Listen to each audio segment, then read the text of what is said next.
Opinions expressed in this podcast are solely those of the hosts and guests. All individuals mentioned are presumed innocent until proven guilty in a court of law.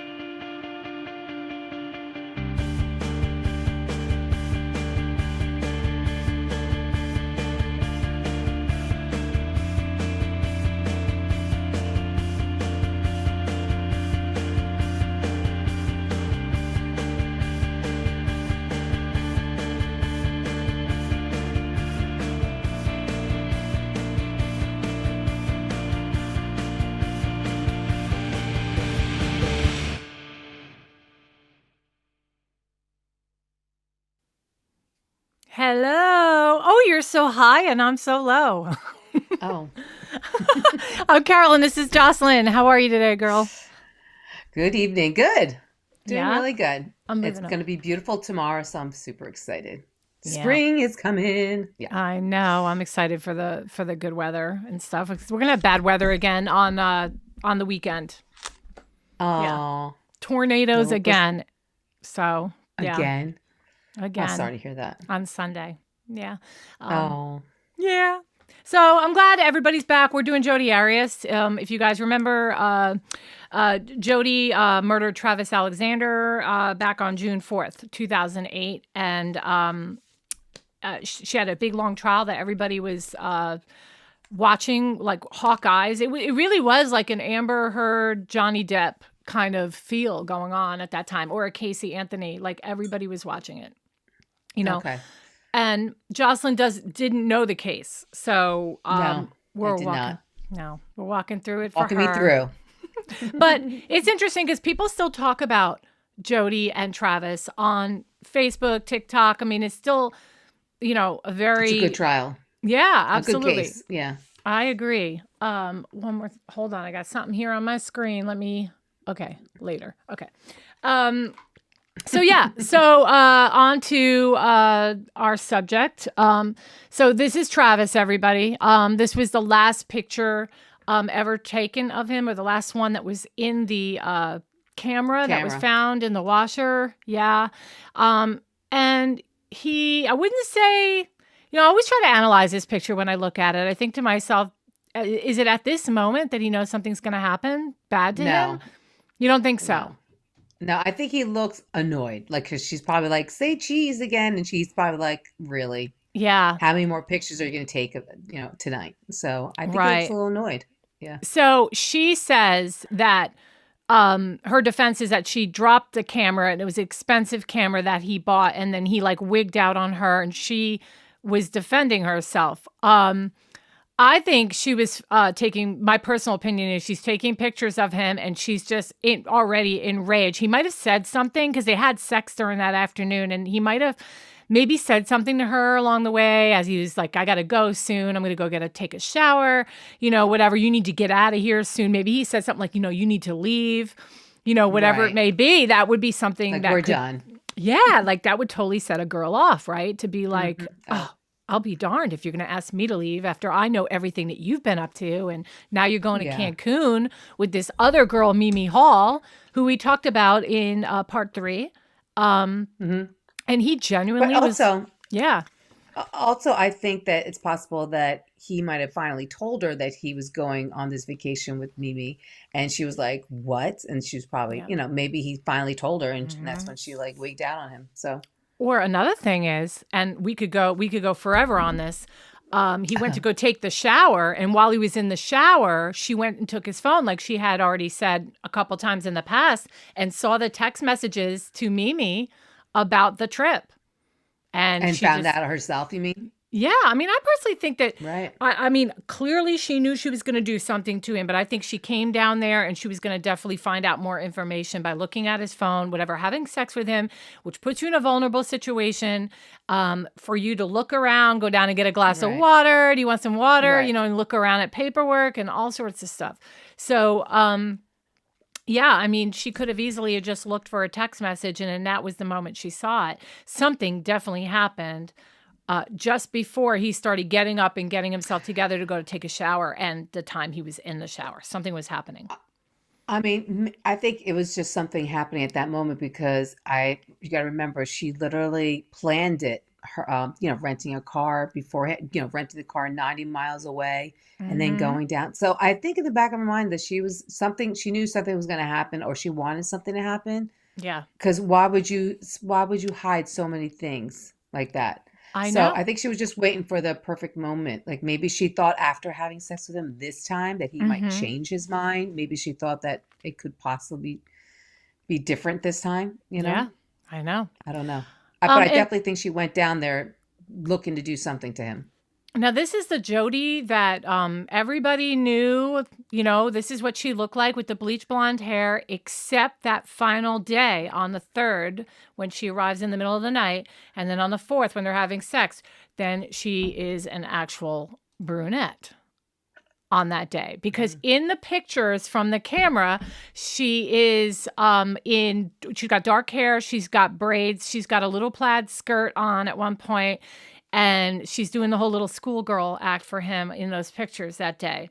And when I tell you they are graphic pictures, they are graphic pictures. I've actually seen them. I was going to say, how?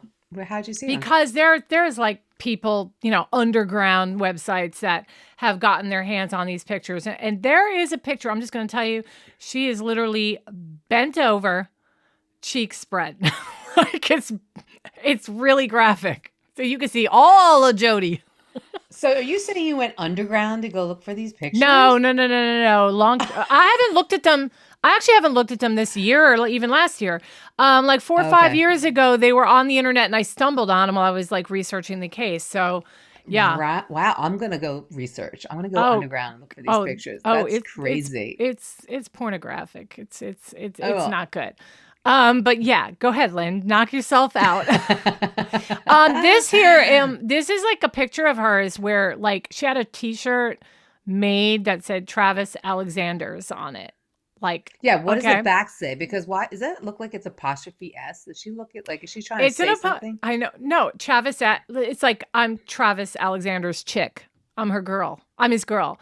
So, and now I think there's debate on whether he had it made and purchased for her as if like he wanted to treat her as like his little dirty slave kind of a thing, or did she buy it? I don't really know, but either way, it's creepy, right? I think if he did buy it for her, he probably bought it in the beginning of the relationship because I think he wanted to be with her in the beginning. And I just think after having a relationship with her after a while, he thought, no.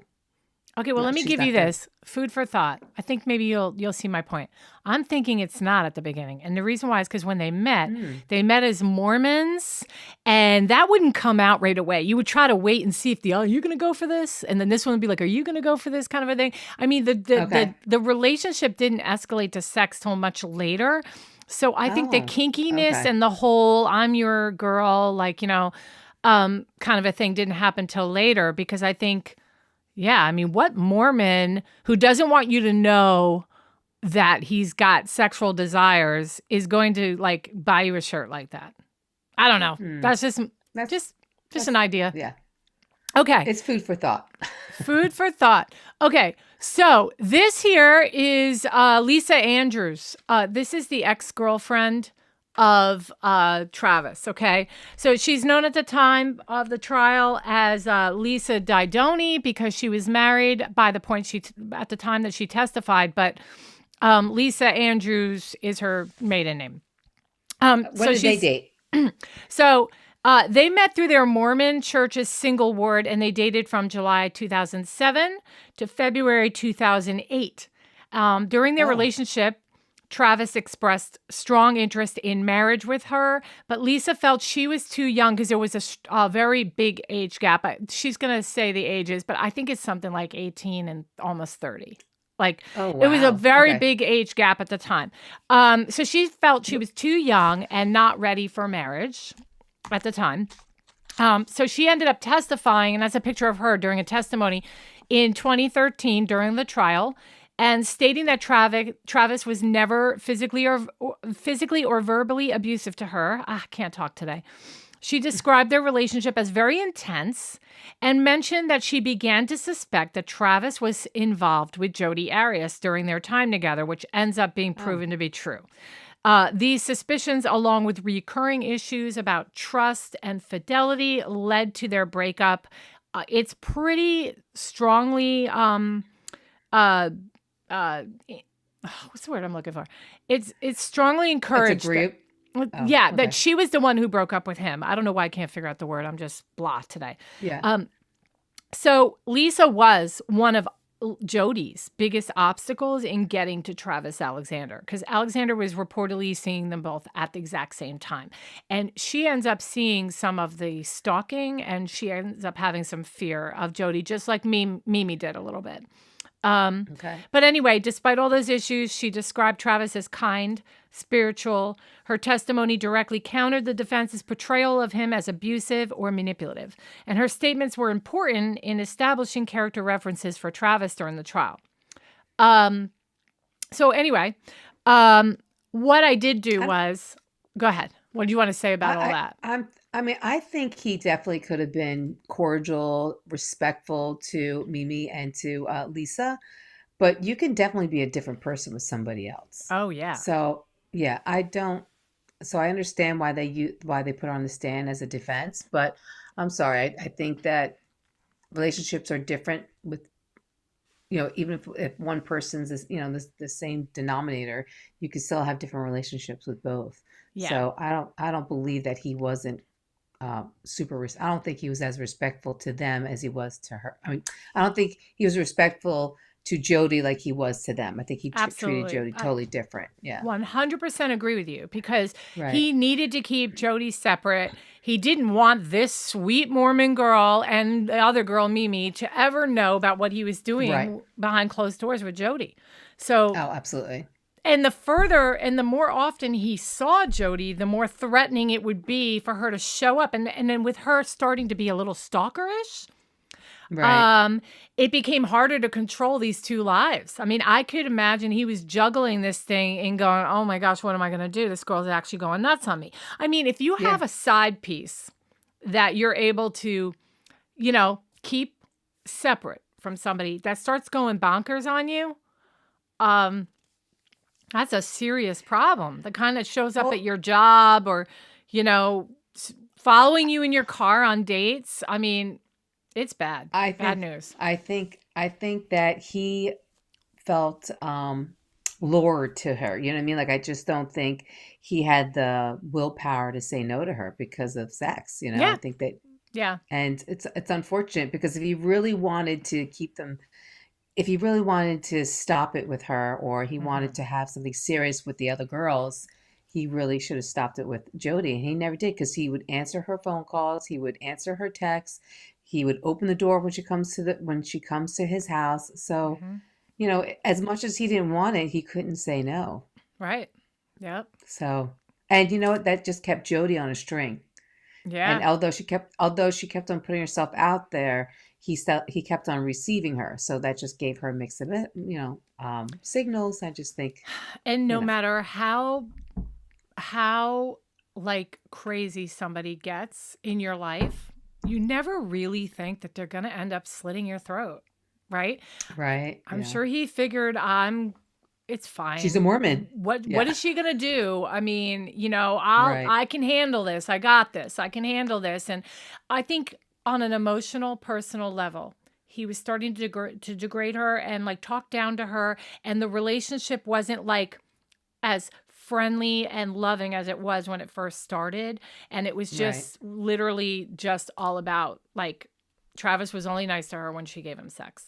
And I think that's, and that doesn't speak very highly of him, to treat a woman that way. But so where I'm starting the testimony, I skipped the prosecution's questioning. We don't need to hear it. Right. They basically question her. Juan is going to touch on everything. So I'm starting right with Juan because he's the fun part anyway. So, all right. So we're going to start on his cross. So I just want to say, this is the famous Juan Martinez section. Yeah. The famous section you keep on talking about. It's like your favorite part.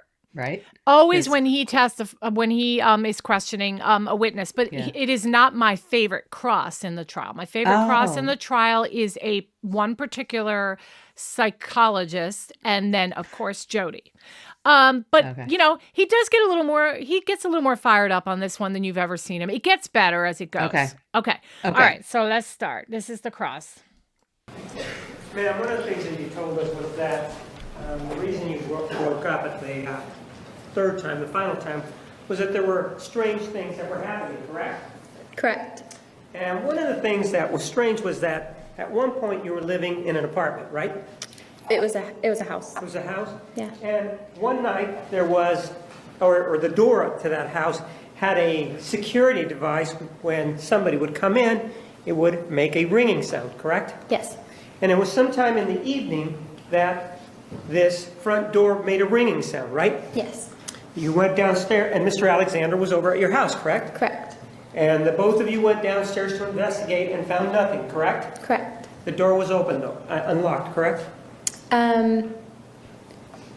There's more backstory to that. So then, after that, though, one of the things that happened is that you asked, as a result of that, you asked Mr. Alexander to spend the night with you, didn't you? Yes. And he, in fact, did spend the night with you, didn't he? Yes. And during that night, he never made any sexual advances towards you, right? Correct.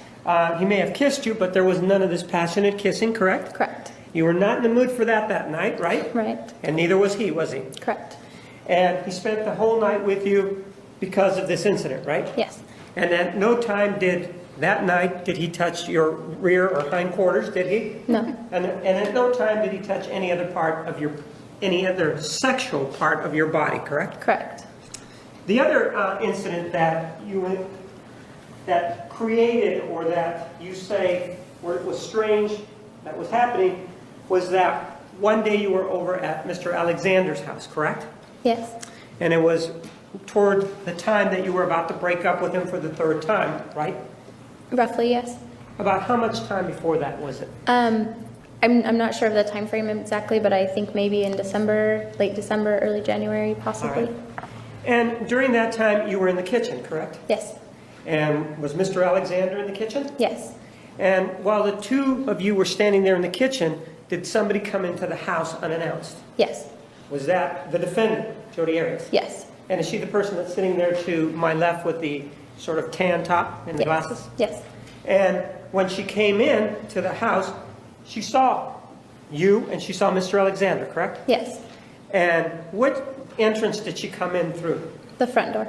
And when she came in and saw the two of you there, she turned around and just left, correct? Yes, she ran out. She ran out. And these incidents were the reasons why you indicated that strange things were happening, and that's why you ended up breaking up with him, right? Yes. You were asked about this particular email that you sent in 2007. Do you remember talking about that before lunch? Yes. And one of the things that was talked about with regard to that email was that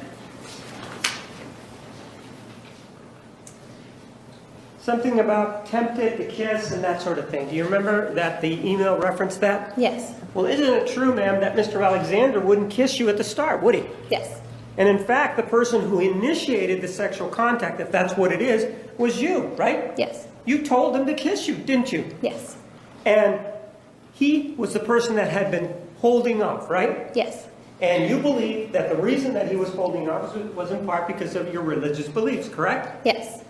There was this particular issue involving him touching you in the rear end, the butt, I think is what was said, right? Yes. After you mentioned it to him in this email, did he ever touch you there again? Not unmerited. In other words, it was welcomed after that, correct? Yes. And during this whole time, while you were with Mr. Alexander, She's seething. and in the beginning, there came a time that the two of you began to kiss, right? Yes. And you mentioned something in this email about sex was nowhere on my mind, and something to the effect that you felt that he was too interested in sex. Do you remember that? Yes. Actually, what was going on, ma'am, is that you and he were engaging in what was a very normal form of showing affection in kissing, right? Yes. And during the time that he was kissing, and again, not to get too much into this, he achieved an erection, right? Yes. You did not massage his erection, right? Correct. He did not massage his own erection, correct? Correct. It was a biological response to your lips, wasn't it? Correct. And that, at that time, because of your inexperience, you thought that he should have controlled his penis from becoming tumescent or getting big. All right, I just want to say something real quick. So in the direct examination, there was an email that the defense presented to show that she was upset with Travis, so that it would show that here's another girl that is disappointed and upset with Travis. And in the email, she writes about, like, how dare you, I felt that, you had an erection and all this stuff. And what they made sure they didn't ask her is the fact is that she's just was so young at the time, she didn't realize that was something that you can't control. So that's why he's cross-examining her on this right now, to try to show that it wasn't a malicious thing that Travis did. It was just, that's what boys do. Boys as far back as 12, 13, 14, they're doing that, right? They can't control it. And a girl of that age would never, especially a Mormon girl, even 17, 18, would not really know much, right? Which is funny because she was 18 and he's like 30 something, right? He was 29. No, he was like 29, I think. I think he was 29, like 29. Okay.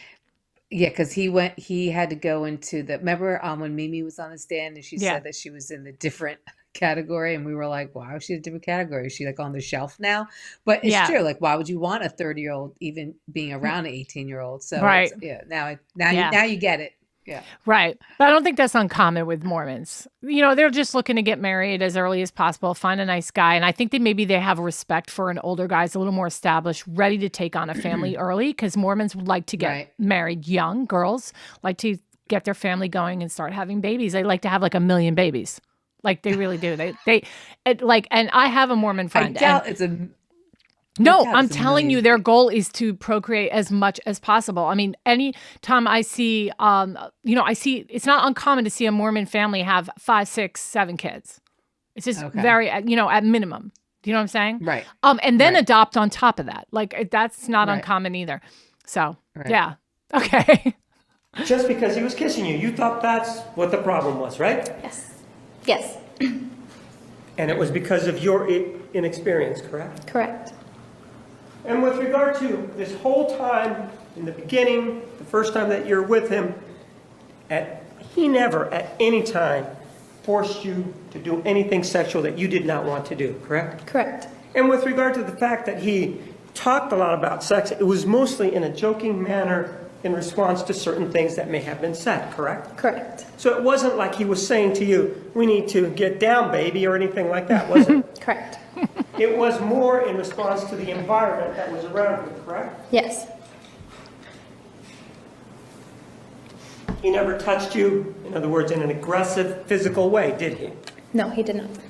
And during the second time that you were together with him, the issues that are addressed in the email, were they partially addressed? In other words, did he begin to pay more attention to you? Yes.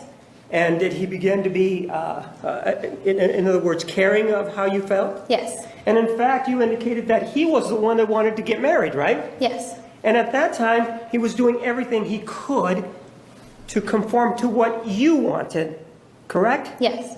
It wasn't the other way around, that you were doing what he wanted. Now, he was doing what you wanted, correct? Yes. And at times, when things would come up, he would indicate, and I'm talking about a sexual fashion, he was the one that actually would stop because he was afraid that you would be adversely affected in that area, correct? Speculation, knowledge. Sustained. With regard to certain times while you guys were involved, did there come a time when he stopped and you wanted him to go a little bit forward? Yes. So he was the one at some point that was stopping, right? Yes. Without telling what it was, he gave you a reason, right? Yeah. And it was a valid reason to you, wasn't it? Yes. And the same thing during the Peekaboo. third time that you got together with him, during that time. At no time did he foist himself upon you sexually, did he? No, he did not. If he kissed you, it was something that was welcomed by you, correct? Correct. And if you kissed him, it was something that was welcomed by him, right? Yes. Did you, when you were in public with him, was it a situation where you were glomming onto him, grabbing onto him, hugging him, all of that stuff? Is that what you were doing in public or not? No. when you describe what the defendant was doing, is that what she was doing when he's speaking with these other individuals? Yes. He was having a conversation with other people at that time, right? Yes. And he was engaged in talking whatever it was, correct? Yes. And they were watching, right? Yeah. And she came up on him and just started to sort of put herself on him in what appears to be a socially inappropriate manner, right? Yes. And that would be your assessment of that situation, right? Yes. And even when you broke up with him these other times, the first 2 times, did he ever scream at you that he was upset that you'd broken up with him? No. But he did want you back, didn't he? Yes.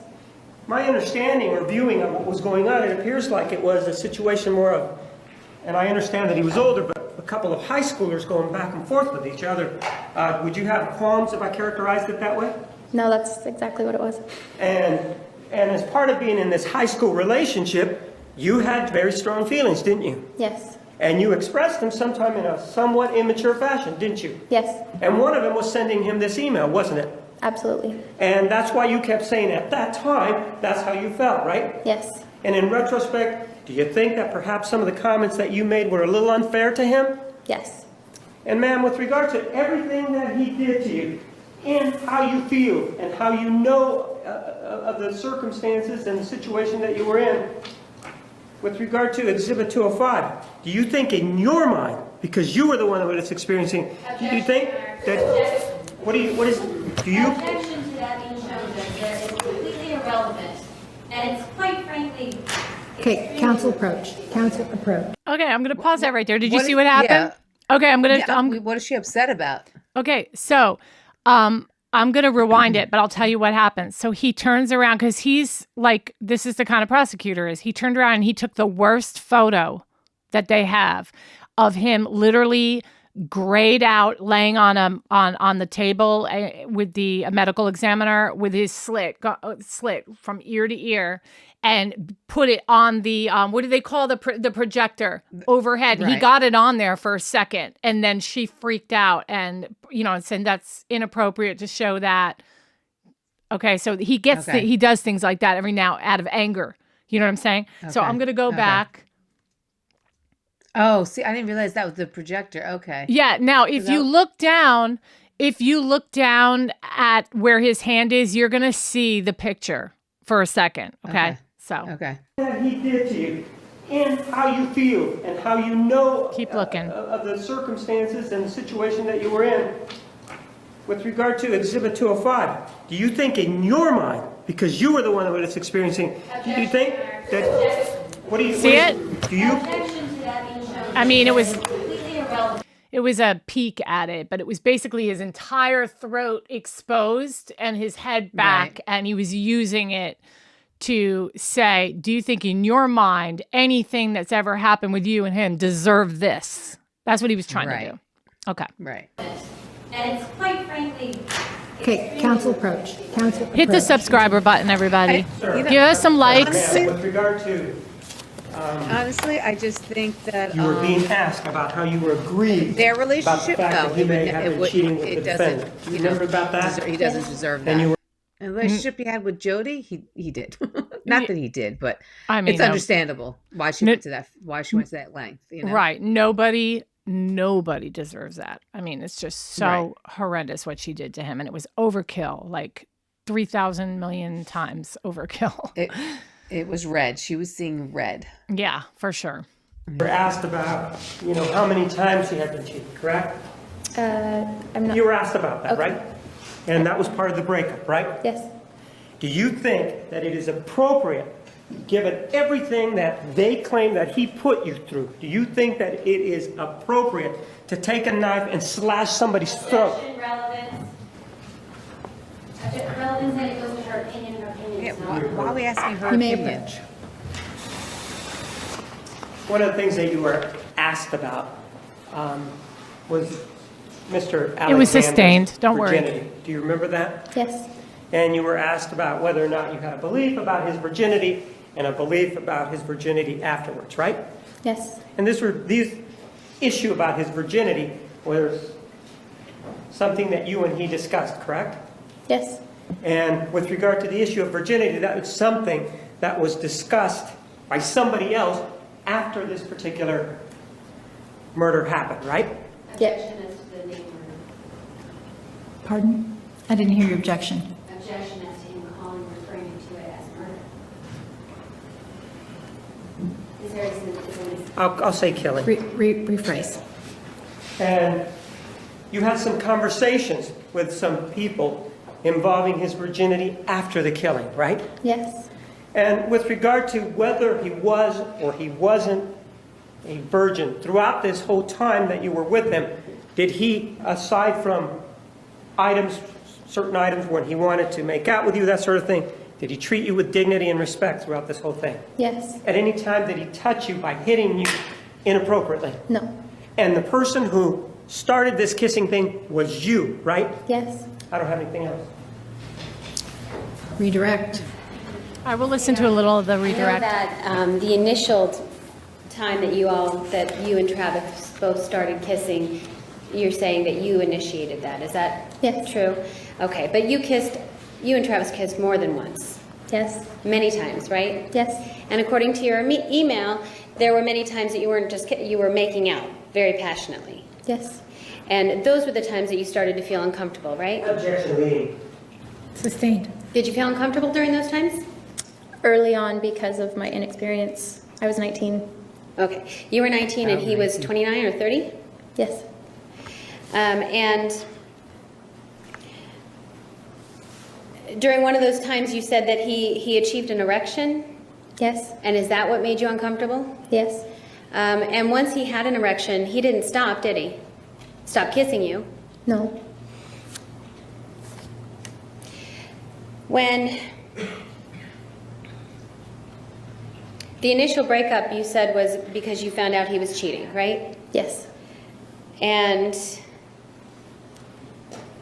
when you got back together with him, did you believe that he had stopped cheating? Actually, I got back together with him because I understood that he had not cheated and I had gotten faulty information. Oh, okay. The faulty information you said came from his roommate? Yes. And so Mr. Alexander said that it was faulty information? Objection, leading. I'm sorry, you're saying. Leading. Sustained. So you believed that the roommate wasn't telling you the truth? Yes. Okay, and is that why you got back together with Mr. Alexander? Yes. But in reality, did you know that at the same time he was dating you, he was sleeping with Miss Arias? I did not know that. Did you know that at the time after you finished dating him? No. So you never knew that?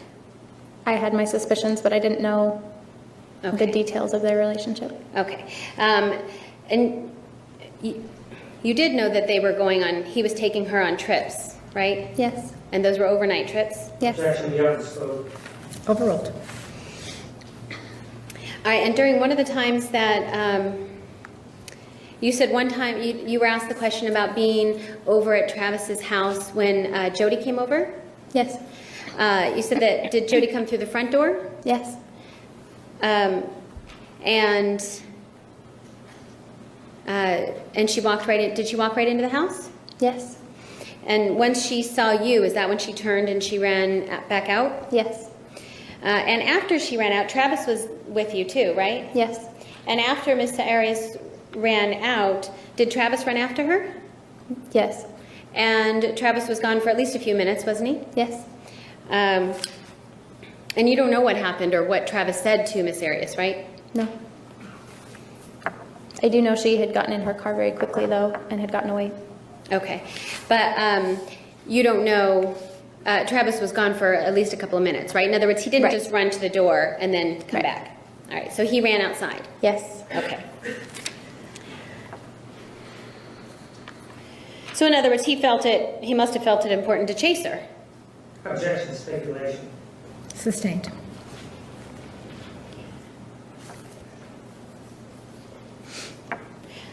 Which roommate was it that gave you supposedly the false information?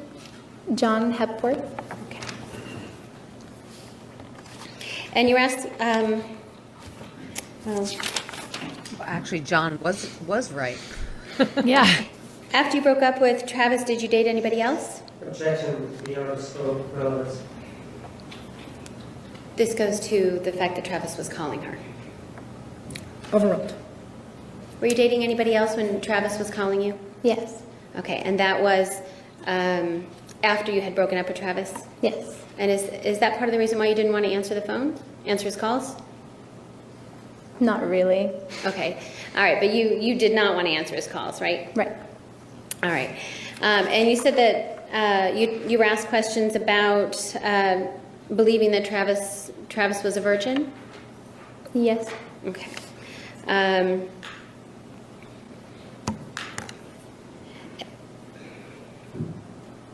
Despite your belief that he was a virgin, he talked to you a lot about sex. Is that right?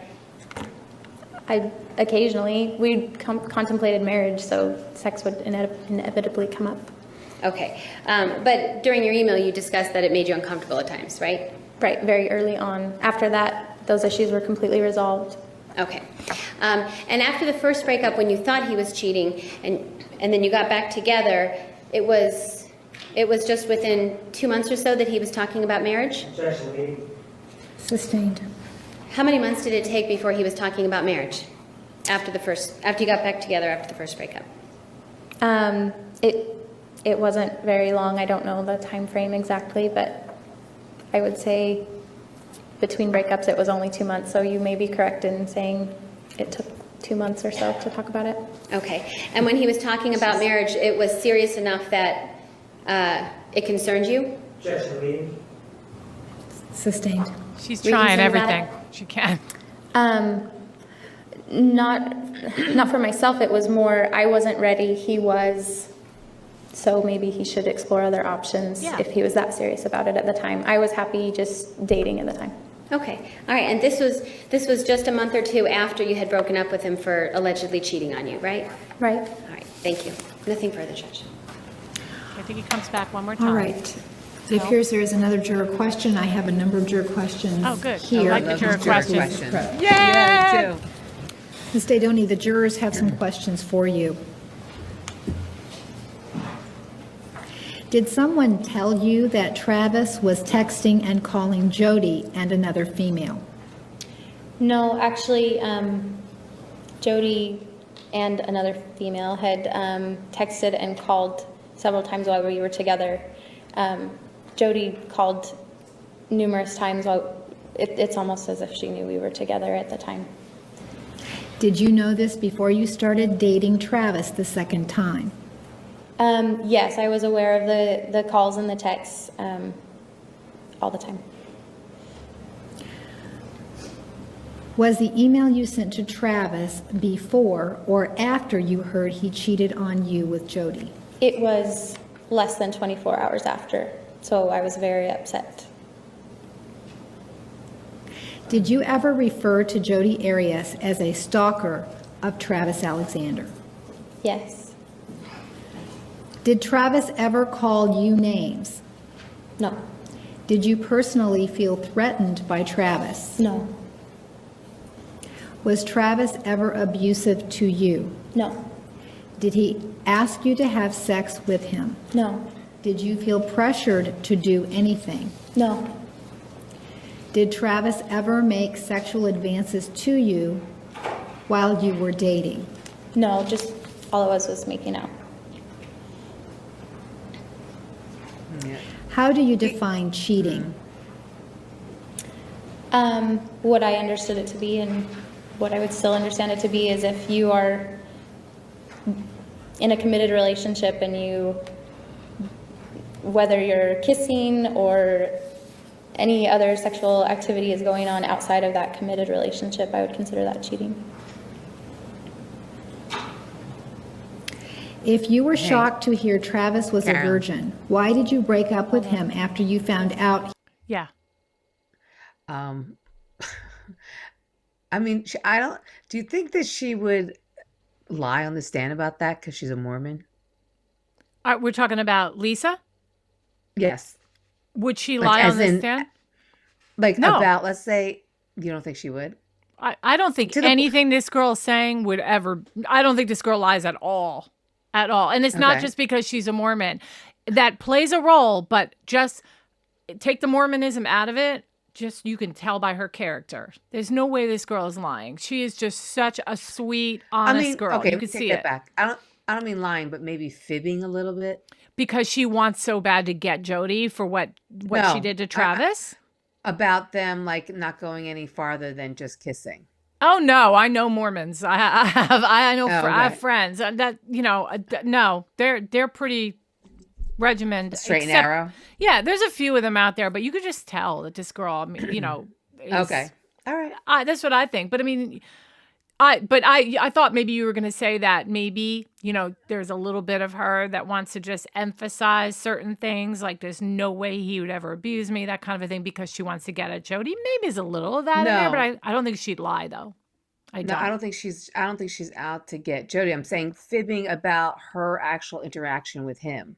Like, how they're asking, did he ever make sexual advances? I think he probably tried touching her butt or touching her breast, but she's not going to say, He did once, and they during the direct, she went into that a little more with detail, and there was one unwanted grab of the butt, early on in the relationship, and she talked to him about it and said, I don't appreciate that, and that's invading my space and all this other stuff. But every time after that, she said she actually encouraged it because it was later in the relationship, and she had grown up and matured a little more.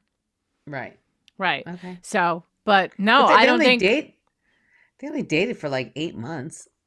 Yeah, but I mean, she was 19. I mean, that is a time of blooming, right? You can go from one spectrum to the next in like 3 months at the age of 17, 18, 19. You know what I mean? Okay, so, that's true. Yeah. He was cheating on you. Should I go back to that question? Hold on. Yeah, go back, yeah. If you were shocked to hear Travis was a virgin, why did you break up with him after you found out he was cheating on you? I'm sorry, could you read that one again? Yes. If you were shocked to hear Travis was a virgin, why did you break up with him after you found out he was cheating on you?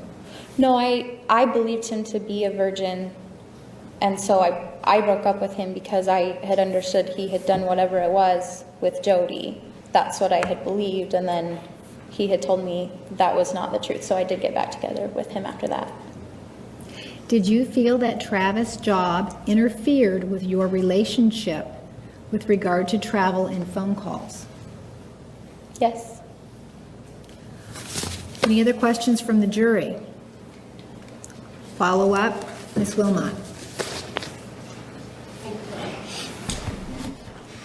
Ms. Didoni, you said that you had referred to Ms. Arias as a stalker before, is that right? Yes.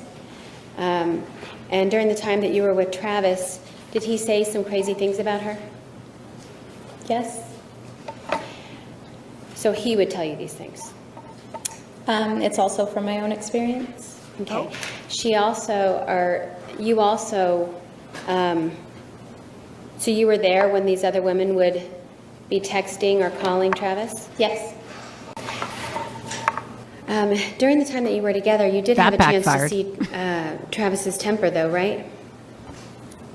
I can't recall a specific time. Do you recall him telling you that he was sorry that he scared you with his temper? Approach. What I'm asking is, do you remember Travis ever apologizing to you for scaring you with his temper? The only time I recall was after. Just do you remember him saying that?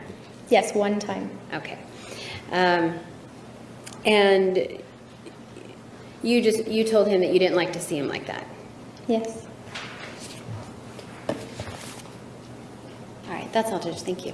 Mr. Martinez? Why? You said that he sent you that text. Why did he send you that text? Judge, may we approach? You may. The afternoon recess at this time. Please be back in the designated area. Okay, hold on. All right, they're back. Be seated. The record will show the jury has left the courtroom. Mr. Martinez, you may continue. Ma'am, why did Mr. Alexander send you that text? It was one of the nights that something strange had happened, and That's strange. You can tell it's Can I- strange. is that You may. okay? I'm going to object. That's not his witness, so I believe it. Well, Judge, I'm objecting. May we approach? You may. Actually, here's what we're going to do. We're going to take a recess, and I'll meet with counsel in the back room. We have an additional question as well. Thank you. Please be seated.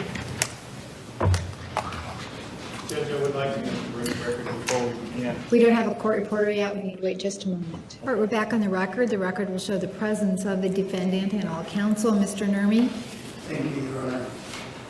As it relates to the recent, no better word for it than stunt, of Mr.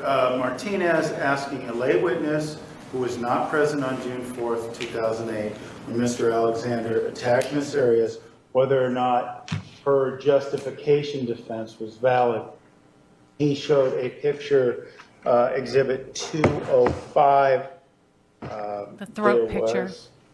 Certainly, their reaction is understandable. There was an audible reaction from the victim's family. I understand they probably weren't expecting it. And like I said, the reaction is understandable, but we would ask that if any further occasion such as this, as I referred to as a stunt, happens again, that they be moved to the victim room, because we did and were able to see visible reaction on the part of some of the jurors to their reaction. And I would supplement that as the motion for the mistrial that I made at bench as well. For the reasons stated at the bench, the motion for mistrial is denied. And ladies and gentlemen in the gallery, I'm going to ask you once again, please refrain from making any comments or laughing or responding in any way to the testimony or evidence. It could affect the outcome of the trial. Thank you for your cooperation. All right, we're going to bring in the jury. And the witness may take the stand. And they're always going to ask for a mistrial after something like that. You know, it's just standard process, so.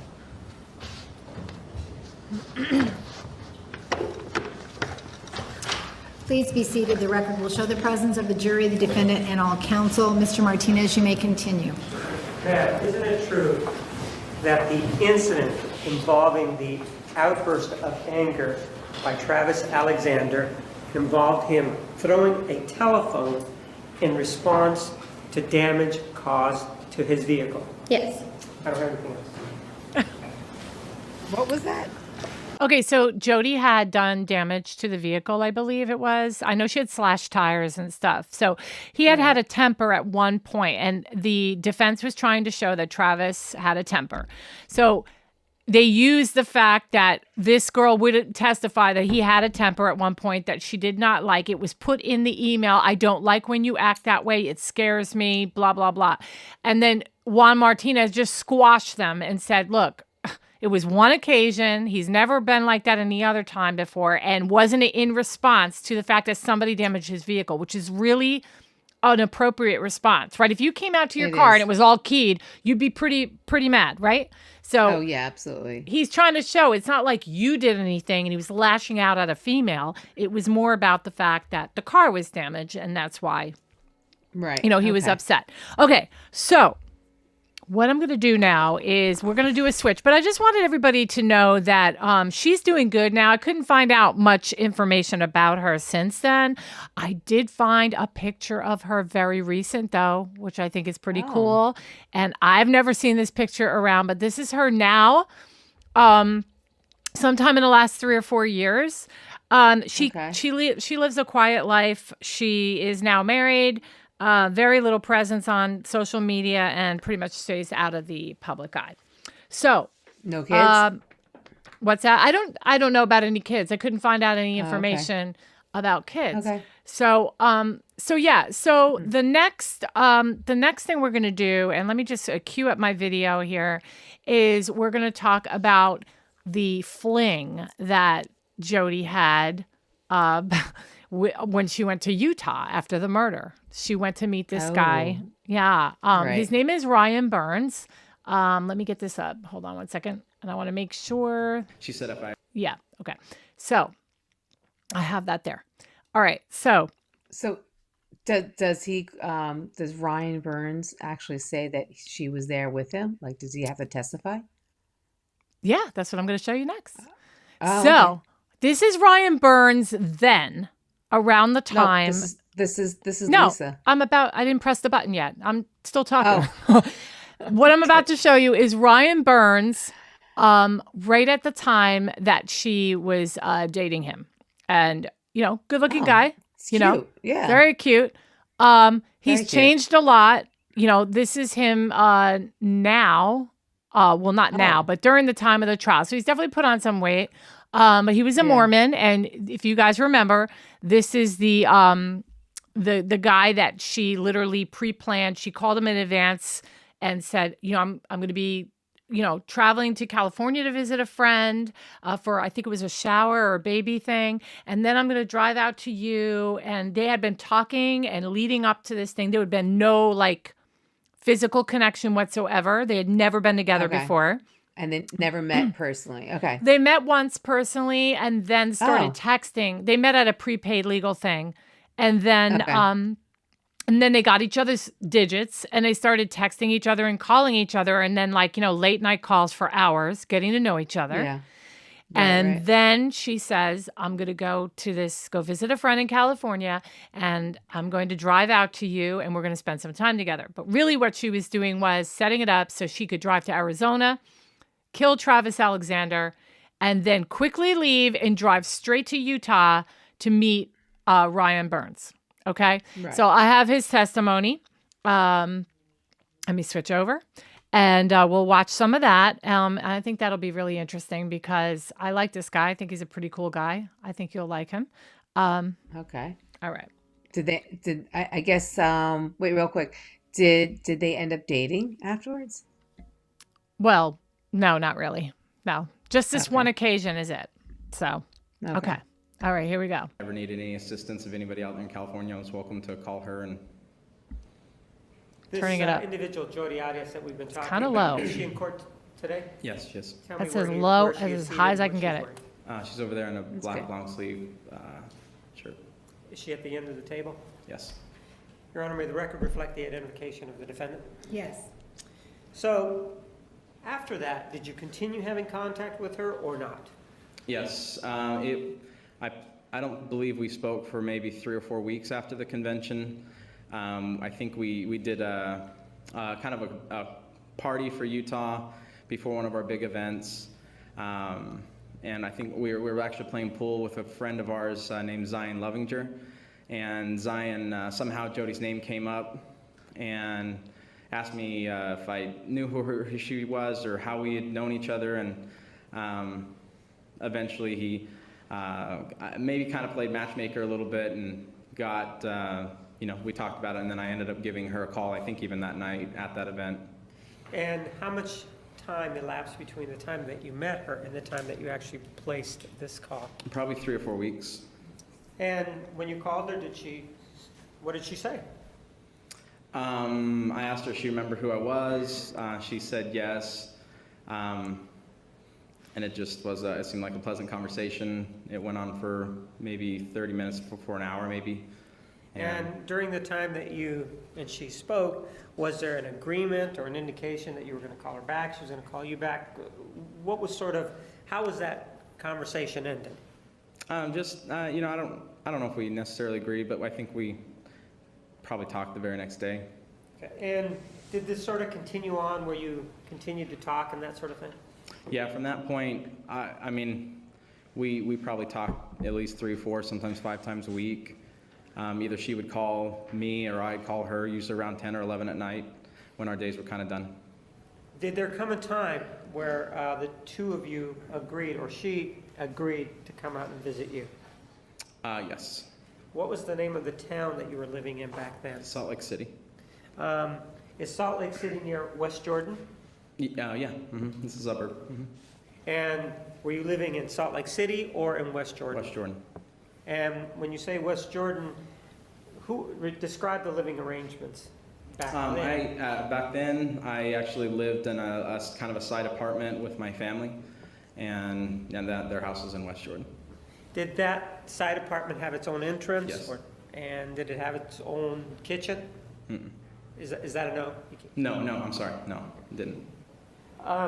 So there's this sort of agreement that she's going to come out. Do you know about when you guys reached this agreement that she was going to come out? It would have been the end of May. And do you know what her itinerary was when she was going to come out there? I can't remember for sure. It seemed like she was going to be on a road trip, or she was just going to come out and see me directly. I don't really remember, but she was going to come out and just spend one day because she would have to get back to work. So she's going to come out probably about a week from the time we originally talked about her coming. Did she tell you what route she was going to take to visit you? I think she had a friend that had a baby that was born or something. She wanted to visit her friend. If I understand it right, she lived in Northern California, so she was going to drive down to LA first, LA area, and visit that friend. And then from there, she was going to come and see me. And are you familiar how to get from the LA area up to Salt Lake City, Utah area? Yeah, it's I-15 freeway the whole way. And when you spoke to her about this particular trip and her itinerary, what day of the week was she supposed to arrive to see you? I believe it was, I think it was Wednesday. That's the time that we normally have our training.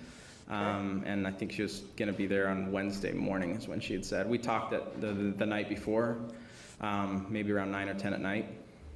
Okay, so you talked the night before around 9 or 10 at night, and the expectation was that she was going to be there the next day, which was a Wednesday, around what time?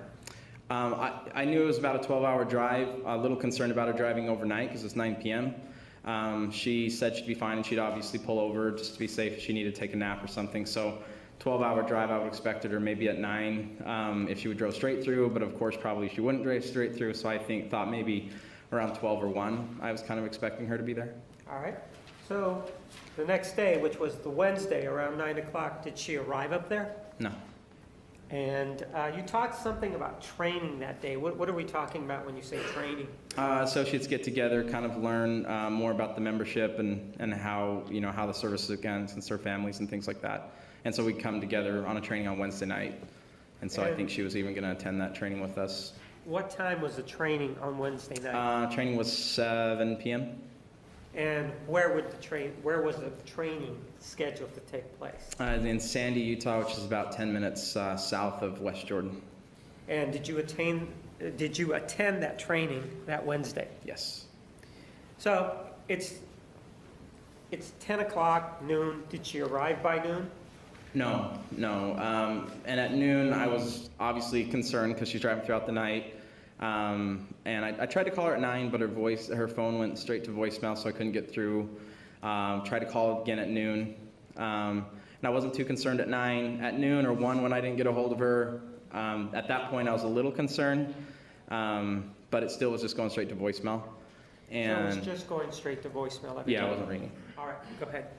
Well, she was busy. And how many tries did you give it? Let's say, when it goes right to voicemail, that means your phone's afternoon off. to reach Maybe out? two more times. I also contacted another friend that I think she was going to visit while she was there, Mark and Leslie Udy. And Leslie seemed to know her a little bit better than I did. I talked to her for 5 minutes at the convention, and then I talked to her a lot on the phone before she came over for about a month and a half. We'd have a lot of conversations throughout the week, but Leslie Udy seemed to know her a little bit better. And so I asked Leslie if she had heard from her or if possibly she knew her number to her grandparents or whoever it was that she was living with, and maybe see if she was okay. Were you successful after this call to Leslie Udy in receiving a return call from the defendant? No. So when we couldn't get a hold of her, I had just hoped that maybe she could figure out where our training was, and so I thought maybe I'd see her at the training. So you went to the training, and you said that started at 7 o'clock, correct? 7 p.m. Mm-hmm. And you hadn't heard from her at that point, right? No. So the training lasted for how long? 2.5 hours. So that would place you at what, 9:30 in the evening? 9:30. Mm-hmm.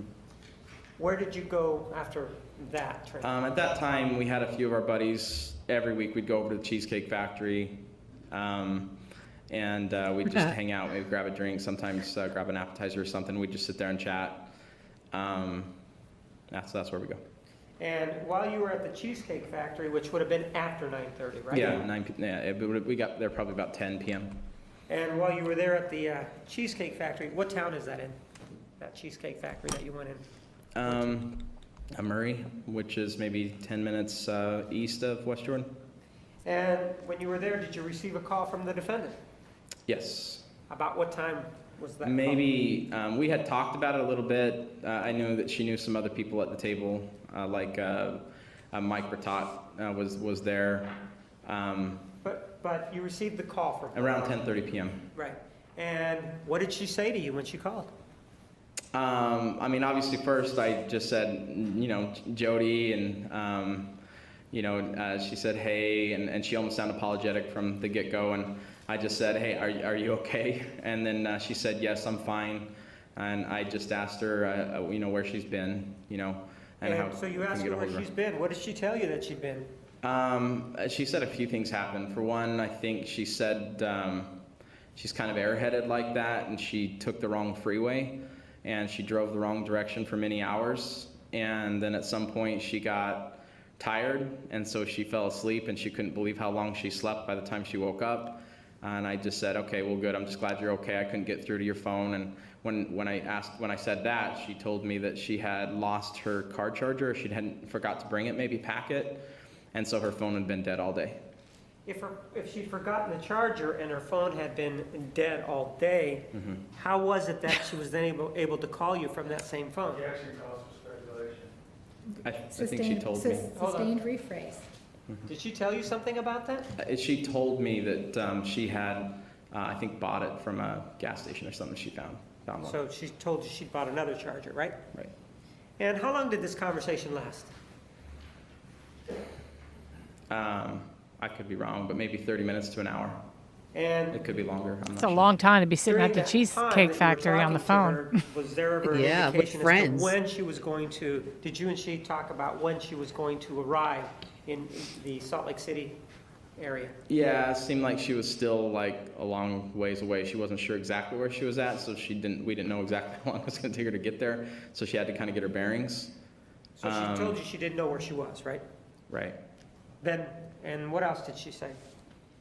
I remember at some point, and I don't know if it was this conversation or if we disconnected for a couple hours and then she called back. I really can't remember. But at some point, I went into the living room where my father was, and I asked him what freeway should she take at this point where she was at. And so he also knew that she was coming. And I don't even remember where she said she was, but it seemed like a pretty simple answer. And then it seemed like she could have been maybe 7 or 8 hours away at that point. It still took her another 12 hours to actually get to my house. Oh, man. Wow. So she really was Call just that leaving evening, and Mesa. then you have this call around Yeah. up to 11 o'clock. Maybe, yeah. And after that, she may have called one other time, right? Is that what you're telling me? Yeah, maybe. It's hard to remember now. And then after that, did you receive another call late in the evening or not? Was there any other contact with her? No, not until the next morning. Did she know how to get to your house? Had you given I her think directions? she must have had my address or something. She knew how to get to my house. She had never been there before, but she knew how to get there. And what time did she get there to your house?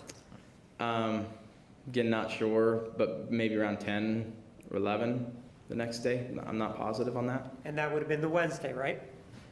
That would have been Thursday now. That was Thursday then. And she was supposed to get there Wednesday. Yeah, so this is 24 hours after I was originally expecting her. And did you have any plans for lunch during that I had an Thursday? appointment, and so I'm not really clear of how this happened, but I know that she followed me to the appointment. So we But let me stop you there. Where was this appointment? And what was was at it a place for? called Jim's Restaurant. It was less than a mile from my house. And what was the purpose of the appointment? I had an associate on my team who had another gentleman who felt like he had some connections, some people who could use our help from our company. And so we arranged the time for me to go and meet with him and do a presentation. What time was the meeting scheduled for? Could have been 11 or 12, I'm not positive. So she arrives before that meeting, right? Yes. After she arrives there, does she stay a long time there at your house in West Jordan or not? I don't remember anything before that event. And that meeting might have been the first time I think she came straight to that sit down with me because of the time she was showing up. And then she actually was with me during that sit down. All right, so she was there during the meeting, right? Yes. Yes, she actually followed me in her car there. How far away was the meeting in terms of travel from your house to the restaurant? How far was it? A mile. And on the way from your house to the restaurant, you say you're driving your own car. Is that what you said? Yeah. Is she driving her own car? Yeah, I think so. Yeah. Yes. Yes, she was for sure. So she's driving her car, and as you're driving to this place, does something happen? We get pulled over by a police officer. When you say we, did you get pulled over too? No, I was in front of her. So the police officer, her car was behind mine. Police officer was behind hers. And who did he pull over? Both of you, her or you? Jodi. And what did you do when the police officer pulled her over? Just sat there, looked in my rearview mirror at them talking to each other.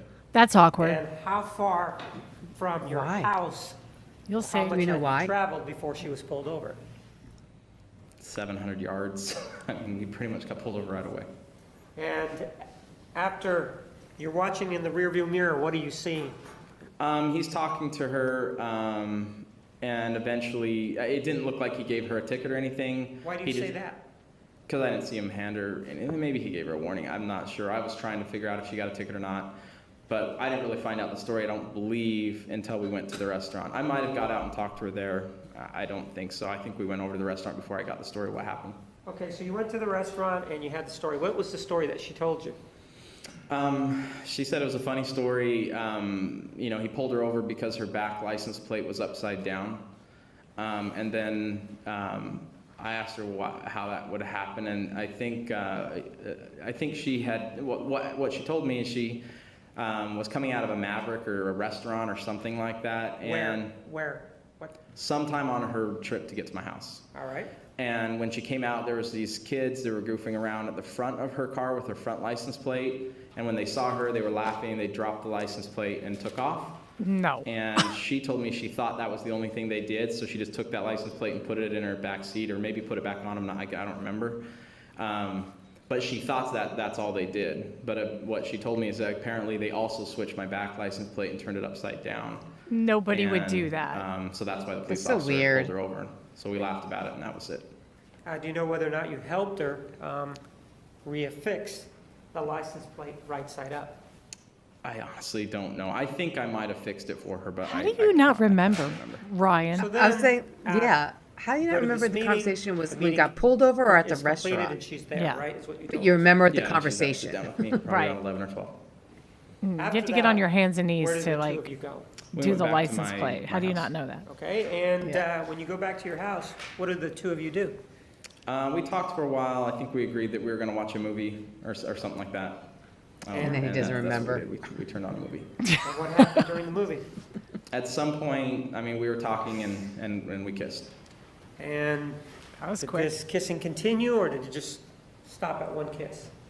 Eventually, we kissed probably many times. Every time we started kissing, it got a little more escalated. And with regard to the physical contact beyond the kissing, was there any of that? Clothes never came off. At some point, she was kissing my neck. I was kissing hers. But clothes never came off. How about your hands? Yeah, my hands were, I never remember that. touched her breasts or anything like that. At one point I had my hands on her thighs. She was, she was definitely seemed to be into the moment, and, eventually we stopped. Before you stopped, did your hands ever go near her vaginal area? Yes. When you say that you stopped, at any point did she say to you, we need to stop, or how was it that it came? I don't think really either one of us had said, please stop. We both just stopped. I mean, part of our conversations with each other were about her religious views and my religious views, and I didn't want her to regret her trip, there. I didn't want that to happen, so... He's clueless. At some point we stopped, but it wasn't necessarily her stopping me or me stopping her. I didn't want to go any further for her to regret the trip. He dodged a bullet, During this, literally.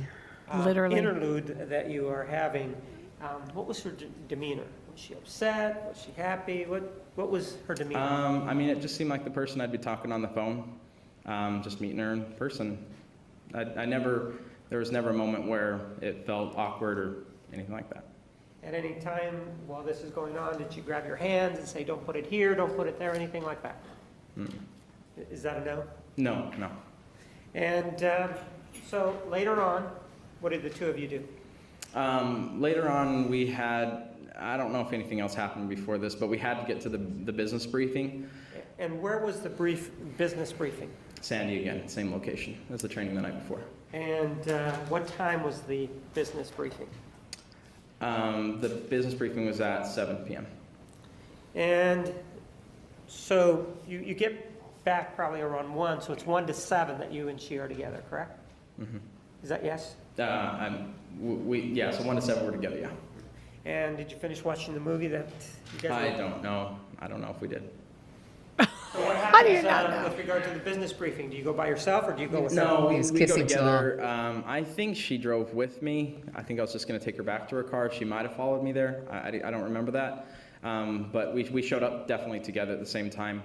And she, obviously people were surprised to see her there. A few people knew who she was, and obviously knew she was from California, and asked her, said hi and what she's doing in town. With regard to her hair color, when you met her, what was her hair color? Blonde. When she came over to West Jordan, what was her hair color? Dark brunette. And during the time that you and she are alone in the afternoon, did you notice her hands? Yeah. And did you notice whether or not she had any injuries or cuts to one of her hands? She had 2 small bandages, it seems like, on one of her fingers, or a couple of her fingers. Did you and she talk about that? Yeah, either then or yeah.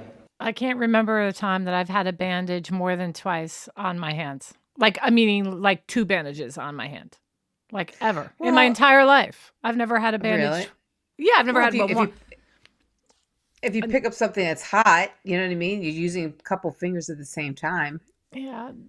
Just never recall myself ever needing more than 1 Band-Aid at a time. Just, and Right. then, and then the whole thing is just so weird. She didn't call, her phone is off. Then she gets pulled over. The license plate is upside down. She really didn't know him to be getting on top of him. And I don't know if he said that there, but I know it comes out at some point that she's straddles on top of him. Yeah. So maybe when he comes back, he asks him about it. But and then the thing is, we all know she killed Travis. So here you are, like less than 24 hours later, making out and letting this guy put his hand on your vaginal she has area. to act normal. Yeah, she has to act normal, really. Yeah, but how does anybody can stomach that, knowing you just killed somebody? I mean, it's just I realize she has to act normal, but you don't have to make out with a guy. No, that's true. But that's her normal, I guess. Yeah, I guess that's her normal. Yeah. We did at some point, yes. And what did she tell you about those cuts? She worked at Margaritaville, and I guess she broke a glass and she cut her finger. Well, I'm not asking you to guess. I'm asking you to tell me what she said. Okay. We know that you weren't there and you don't know. I'm just telling you what She told me she worked at Margaritaville and she'd cut her finger. And how did she cut her finger at Margaritaville? I think she told me she broke a glass and cut her finger. So you go to this training, and how long does this training last? About an hour. And then what happens after that? We get a whole bunch of buddies again, and we go out to Chili's, and that's we went over there and talked for probably 2.5 hours, something like that. At any time during this evening, what was her demeanor like? Was she crying at any time? Was she upset at any time? What was her demeanor like? The only time, she was fine. She was laughing about simple little things, just like any other person. I never once felt there was anything wrong about the day. I felt like socially, the first time I ever saw her in a crowd, I thought she was much more comfortable one-on-one. That was the first time I noticed she was a little awkward in social areas, and it seemed like she didn't talk very much to some other people. And some other people would talk about that a little bit, but it just wasn't the Jodi I knew, because one-on-one she was very talkative and insightful and very different. So it seemed like in social situations she was a bit more inhibited and shy. Yeah, a little shyer, yeah. Mm-hmm. And with you, that's not how she was when you were alone with her, right? Not at all. Did she leave then to go back, or did you guys make it back to your place? We made it back to my place. About what time was that? Late, after 11, maybe. And when you got back, what did the two of you do? I think we turned on a movie again. Maybe it was the same one we were watching, maybe it was a different one. But, The movie, you can't remember. We were tired, we fell. She had to get back to Margaritaville. Maybe the same one. That was Who puts why on she the couldn't same come movie? forward with us the Right. next day. She almost was going to stay with us, and everybody was, telling her to. But she seemed to think about it. But it got to a point where she felt like, no, she couldn't, she's got to get back to work. And so we left, but sometime as we left, she said, you don't have to leave right now. And so I said, well, we can go back to my place again if you don't want to leave right away. And so we went back to my place, and we took a nap. All right. And Took a nap. When took you a nap. awoke, describe for me what happened. I don't know how long we were sleeping. The second we woke up, we were kissing. And what else happened? She got on top of me pretty aggressively, and we were kissing. When she got on top of you pretty aggressively, where was her genital area compared to yours? She was right on top of me. And you guys were kissing, correct? Is that yes? Yes, I don't think Ryan's ever And how experienced long that did this before. encounter. maybe a few minutes. And during that time, was there a decision to go forward or a decision to stop? We just stopped. And you partly made that decision, correct? Mm-hmm. Is that yes? Yes. At any time, did she say, stop, don't go forward, don't do anything else, anything like that? Neither one of us did. It was kind of the same feeling I had. We just stopped. Anything about her demeanor that indicated to you that she was upset about anything at that point? Not at all. In terms of, you were around her for that day, did you form an opinion based on your contact with her and being around her as to her strength and how fit she was? She's very fit. You said what? She was very fit. She was in good shape. And in terms of her strength, did you form an opinion based on that night? We were instant messaging back and forth. At some point, I complimented her on being very feisty, and I was kind of referring to she's a lot stronger than she looks. During this encounter, after you wake up, did she ever, and the phrase may have been, adjust you in any way while this encounter is going on? Well, that's what I mean. When we woke up, we were kissing, and then she eventually kind of grabbed me and adjusted me a little bit, and that's when she got on top of me, and we were kissing. And were you able to feel her strength at that point? Yeah. And did you form an opinion, again, throughout the day, and as part of that, as to her strength? Yeah, she's strong. At any point, did you ever kiss her stomach? Yes. And were you able to see her stomach in terms of whether or not she was in shape? Yeah, close to a six-pack, yeah. You said it was close to a six-pack? That's what she Wow. was even talking about in our MSN, Dang. or our instant messaging through Yeah. Google. Yeah. And after you stopped, She's like, I gotta what kill happened? Travis. Did I she gotta kill stay, or Travis. did she go? Or what? Yeah, I mean, at that point, I should kept on be reminding her laughing. she had That's to get to horrible. work. That's what she was telling No. people at the dinner, and that was kind of the whole reason she had to go. And she said she wanted to stay just a little while longer, and we stayed maybe a few more minutes. You know, you is all. saw her in the first episode. I showed you the interrogation room. When she was in the interrogation room, she literally did a handstand up against the wall, and she was yes. singing. I mean, yeah, that's yoga right there.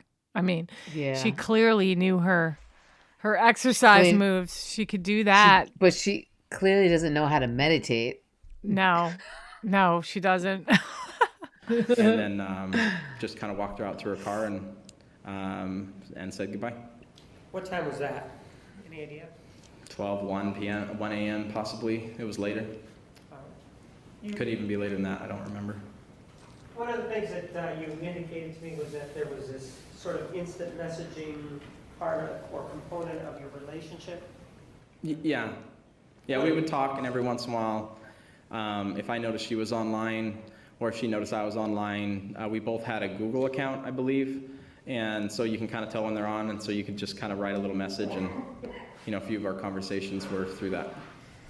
Describe for me how that's different, if you know, from emailing, in other words. I mean, it pops right up on the screen if you've got your Gmail open.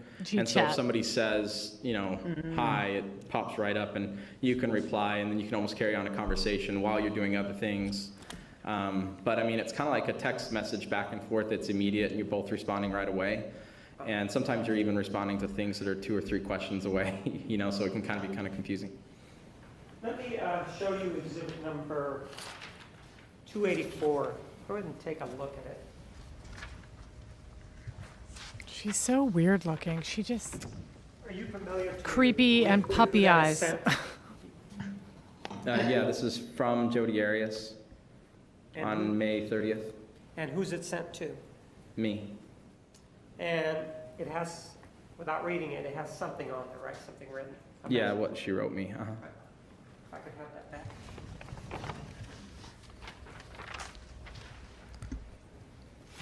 Move for the admission of exhibit 284. Is he gonna read it? Come on. I know, right?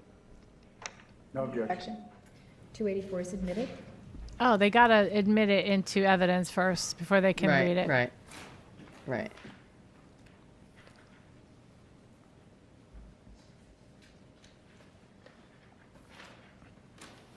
Usually I don't have videos that are cut up as nice as this one. I mean, this one takes out all the sidebars, so. Computer there, I think it'll pop up for you. Yes, I see it. Okay. And this is from her to you, and what does she say in this message dated May 30th of 2008 at midnight, 12:21 a.m.? It says, hey there, handsome, this is a test. The fact that it says this is a test, do you know whether or not this is the first contact that you had via this messaging system? Yeah, it could have been. I don't remember being too familiar with using it too much before this. Yeah. And you didn't send this though, right? No. Okay. Take a look at exhibit, well, let me show you another exhibit. 287, take a look at it.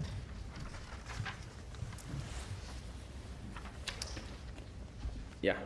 Is it the same sort of message and it's between you and her? Yeah. It's just this one's on 6/23. All right. 6:23, so that's after. Yep. 287.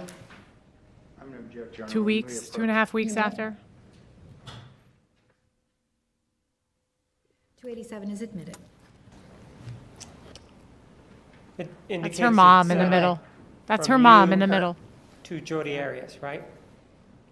Yes. Mm-hmm. In reading this, it appears that it says at the top, but it's always great to hear from you when that says me, and then directly underneath it, it says Ryan's PPL. Mm-hmm. Are you me or Ryan's PPL? I'm Ryan's PPL. Duh. And in terms of reading it,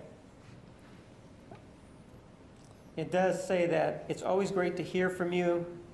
You do the same, referring to something, right? Yeah, but I mean, the conversation looks like it starts at the bottom, like it goes the other way. So Oh. it That's would the be, last thing that was said. so it would actually read, if we're going to read this conversation, her saying to you, "Hey, hottie biscotti, what's new?" Right? I Yeah, love that, that's what high that biscotti. probably I'm going would to be use first. that. Is hottie biscotti? She uses pet it a name lot she in this gave trial. you, or is that just something really? that's in this text? I say message holy purpose? cannoli all the time. I didn't. She might have said it a few times. I don't remember her calling me that on a regular basis. And then it says Ryan's PPL. It says, "Hey, you, what's?" Probably what's up. I just didn't type it. You're not really spell checking yourself as you're going through this. And then me, which would be her, says, "Actually, I'm just running off to work." And you responded with what? Okay, have a great day. And then what did she respond? She said, you do the same, but it's always great to hear from you. Yeah, I think it pretty much There were fizzled other out, such the conversations relationship. between the two of you, right? Yeah.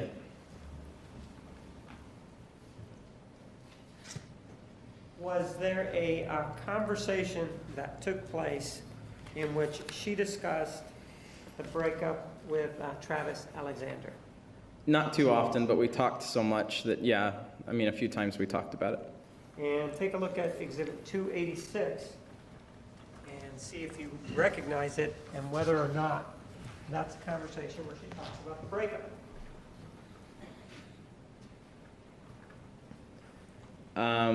Yeah, this is a few days after we were together in West Jordan, and we did talk about, yeah, we did talk about the breakup here, a little bit about some of the things that happened, and yeah. Okay.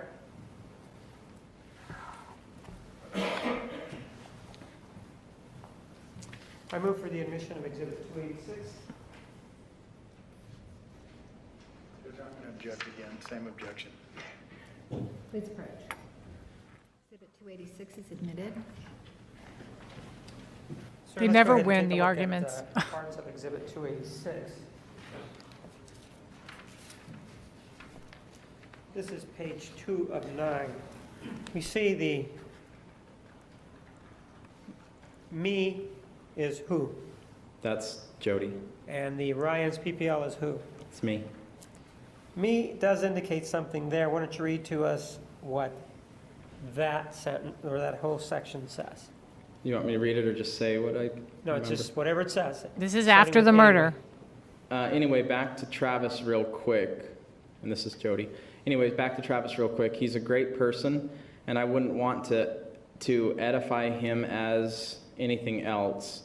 We all have our character flaws. We've seen each other at our absolute worst and our best. We are just fundamentally different. This is page 4 of 9. If you start reading with me from the bottom and read up for me. From And where me you're pointing? Me is Jodi Arias, correct? What, you want me to start on well?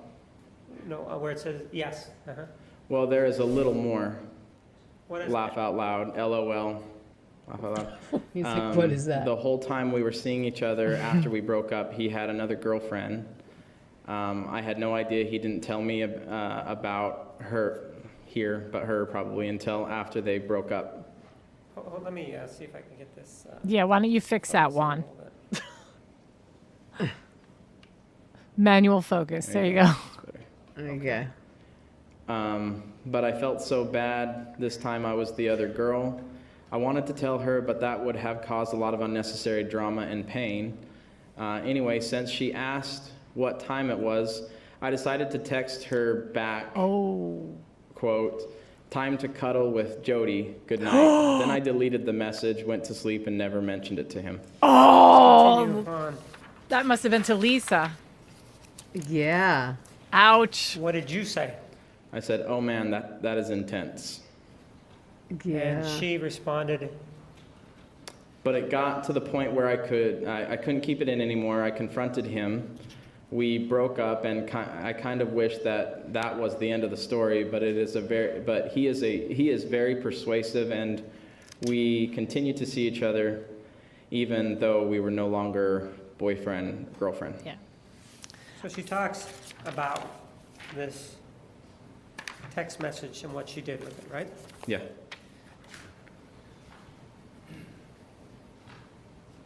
As part of her coming out there, did you and she continue on talking about what it was that you might do when she came out there to see you? Before she came the first time? Right. Yeah, we talked about maybe watching a movie, going on a hike. We just mentioned some things that she can do while she was out here in Salt Lake. Take a look at 285. Does this sort of summarize your conversations regarding what the two of you might do? Yes. This is, before she came. I move for the admission of Exhibit 285.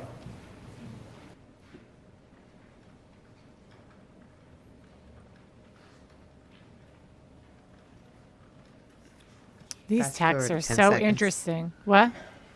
I said fast forward 10 seconds. 'Cause Well, it's it not moves even so admitted. quick between, so see, May we approach, Your Honor? You may. it's gonna move. Watch. See? Is admitted. While they're marking that, let's take a look at a couple more lines from exhibit number 286. And this is page 3 of 9. Read the part that says, me. Then while we were in Huntington Beach, he fell asleep and a text message came through from a girl that said, "Sorry, I didn't get back to your last text. What time is it there?" I tried, oh, okay, and then up.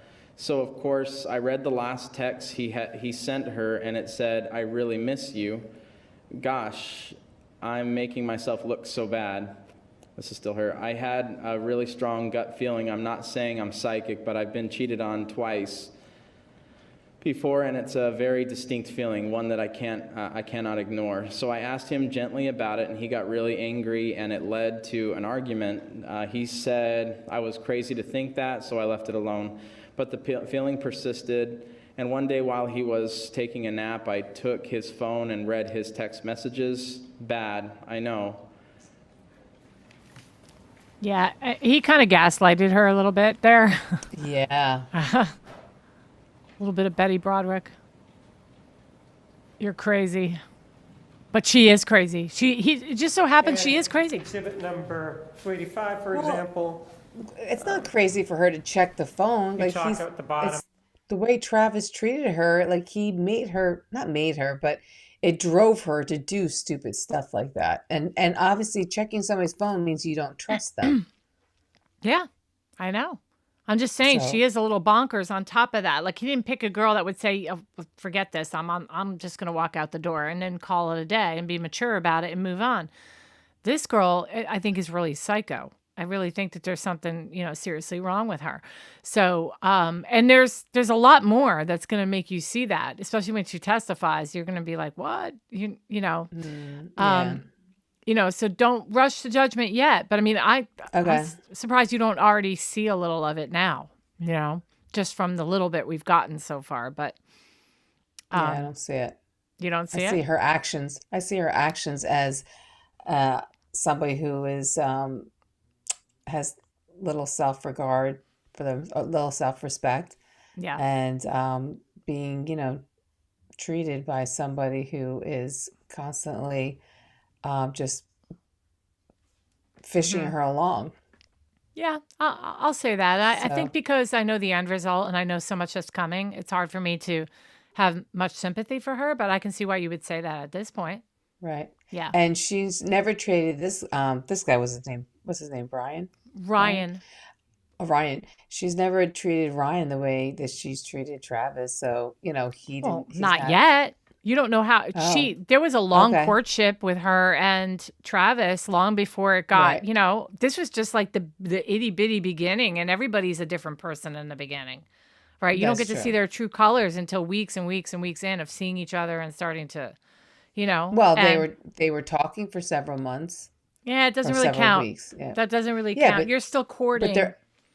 It's true. But what I'm saying is that they're still talking. What I'm saying is they still had that interaction. They're still speaking on the phone. Mm-hmm. And then they met up only once. Did they ever meet up again?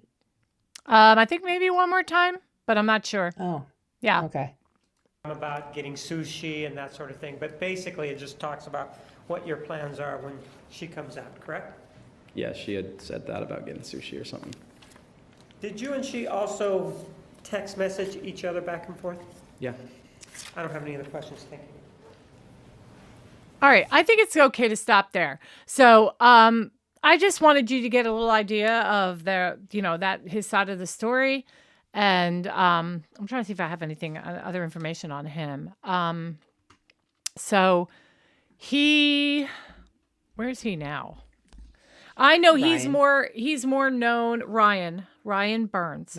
Right. So he maintained a low profile, but in 2013, he participated in an episode of the investigation discovery series, Who the Bleep Did I Marry? And so if you go and find that episode on YouTube, he's on there. It's titled Perfect Stranger.